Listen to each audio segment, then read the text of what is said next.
तो वहां पे क्या होता है कि वहां पे ओवल शेप होता है, इस टाइप से इलेक्ट्रॉन हमेशा इस टाइप से मूव करता रहता है। अब बताया जाएगा कि भैया अगर इस टाइप से है तो क्या इसमें हम डिफाइन कर सकते हैं, समझ सकते हैं इसमें? नहीं, तो समझाने के लिए ये बताया गया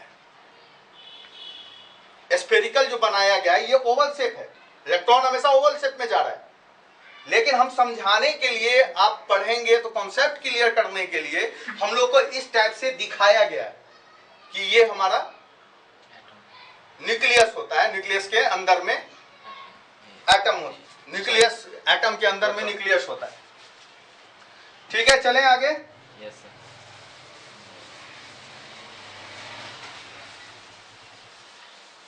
तो सबसे पहला चीज क्या कि ये जो न्यूक्लियस है प्रोटॉन और न्यूट्रॉन, और ये जो इसका शेप है, ये एक देखते हैं कि ये एक पाथ है।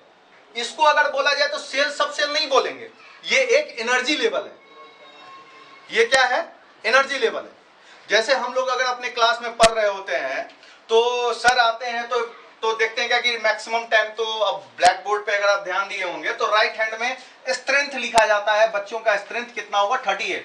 लेकिन अगर साइंस के लैंग्वेज यहाँ पर अब देखिए जैसे जैसे आगे बढ़ता जाएगा टाइमिंग, वैसे वैसे थोड़ा सा ध्यान से देखना है, उसको रिवर्स करना है, रिवर्स करके देखना है जब तक जहां से नहीं समझेंगे। और साथ में एक सबसे बड़ा बात कि आप लोगों के लिए एक नंबर दिया गया है 6206100613। इस नंबर पे अपने सारे प्रॉब्लम्स को सॉल्यूशन भी करते रहेंगे। कभी भी रात में 24 घंटा कभी भी कोई प्रॉब्लम है आप फोन करके कोई भी क्वेश्चन का जवाब ले सकते हैं। तो अब हमारे पास फॉर आईआईटी एंड नीट्स के लिए भी, तो अब हमारे पास क्या आता है कि ये हमारा इलेक्ट्रॉन होगा। अब ये जो पाथ है हमारा, ये जो पाथ है, ये पाथ हमारा एनर्जी लेवल है, ये एनर्जी लेवल है। एनर्जी लेवल हमारा क्या होता है? तो एनर्जी लेवल हमारे पास क्या है कि ये जो इलेक्ट्रॉन है वो आया है इधर से घूम कर गया। अब इसका एनर्जी लेवल इसका मतलब कि इसका स्ट्रेंथ भी बताएगा, समझने की कोशिश करेंगे। इसका एनर्जी लेवल जो है उसमें बताएगा कि इसके पास कितना इलेक्ट्रॉन रह सकता है। ठीक है, तो चूंकि ये पहला है,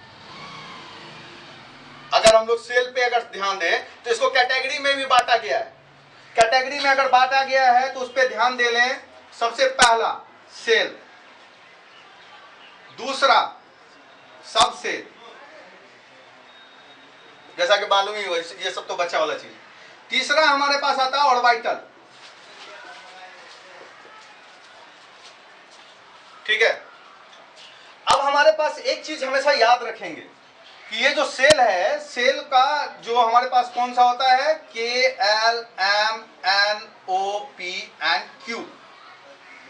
सब सेल हमारे पास क्या होता है, SPDFGNH।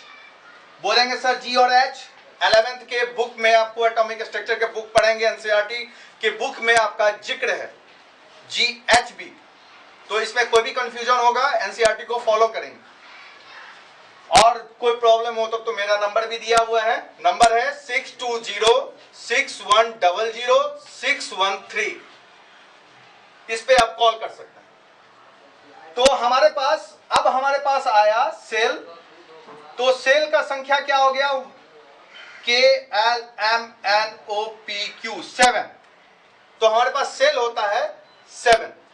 जस्ट लाइक एक एग्जांपल बता रहे हैं, क्योंकि हर बच्चा, अगर आप नीट में भी हैं या फिर आप प्रिपरेशन कर रहे हैं या 11th में गए हैं, अपकमिंग्स है या 9th के हैं, तो कभी भी एक छोटा सा साइंस में क्या होता है कि हम लोग को जो एग्जांपल है हमारा, हम ज्यादा अच्छा समझेंगे कब, जब हमारे पास इन्वायरमेंट में जो क्वेश्चन हो रहा है या फिर जो एग्जांपल मिल रहा है उससे हम रिलेट करें, तो साइंस बहुत इजी लगेगा, और नहीं तो बहुत टफ।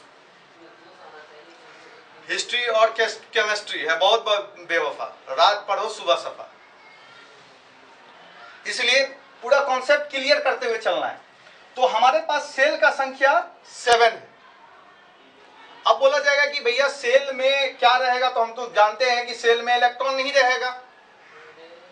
तो पहला सेल क्या आया है, कौन से सेल में कितना इलेक्ट्रॉन रहेगा उस पर भी अगर ध्यान दे तो K में हम लोग एक फार्मूला निकलता है 2n²। ये सब मालूम नहीं होगा आप लोगों को। 2n², where n is equal to number of cells, where n is equal to number of cells। तो फर्स्ट सेल हमारा K सेल आता है, K सेल में कितना इलेक्ट्रॉन रहेगा, तो 2 into 1 का square, then is equal to 2 into 1 is equal to 2। तो फर्स्ट जो हमारा सेल है, सेल में कितना इलेक्ट्रॉन रहेगा, 2। अब आते हैं कि भैया इसमें तो हम समझ गए K हुआ, उसी तरीका से L, M, N, O, P, Q हम लोग निकाल सकते हैं, ठीक है। तो इतना अगर हो गया है तो फिर आगे चलें।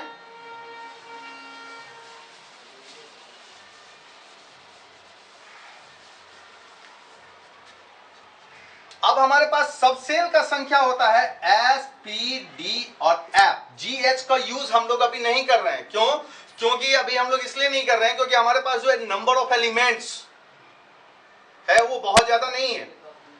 ये एक ऐसा पूर्वज बना के गए थे जो बहुत आगे के सोचने वाले थे, उन्होंने रूम बना के रख दिया है कि भैया अगर आदमी अगर ज्यादा हो जाएगा तो उस रूम में जाके एडजस्ट कर जाएंगे। तो अभी जो हमारे पास चल रहा है वो SPDF।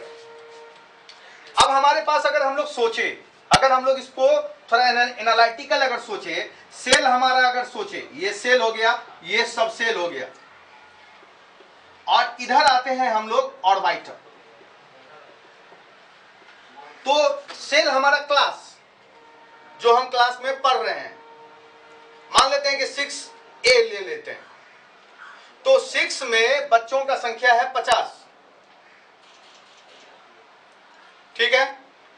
6 में बच्चों का संख्या है 50। तो क्या आप हमको एक बात बताइए कि तो क्लास में जब जाते हैं तो 6 में अगर बोला जाएगा कि भैया कोई अगर नए आदमी आते हैं और वो अगर क्वेश्चन करते हैं कि 6 क्लास में कितना बच्चा है, तो हम लोग अपने स्ट्रेंथ को क्या बताएगा स्कूल में, 50, क्योंकि वो सेक्शन पे नहीं बात कर रहा है।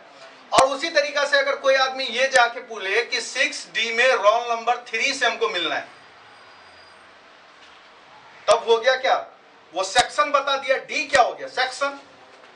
देन यहां पर भी यही चीज होता है, सबसेल का मतलब क्या हुआ, सेक्शन, S, P, D और F। तो हमारे पास सेक्शन में लिमिटेड है, हम लिमिटेड है, लिमिट लेके चलते हैं कि भैया उससे ज्यादा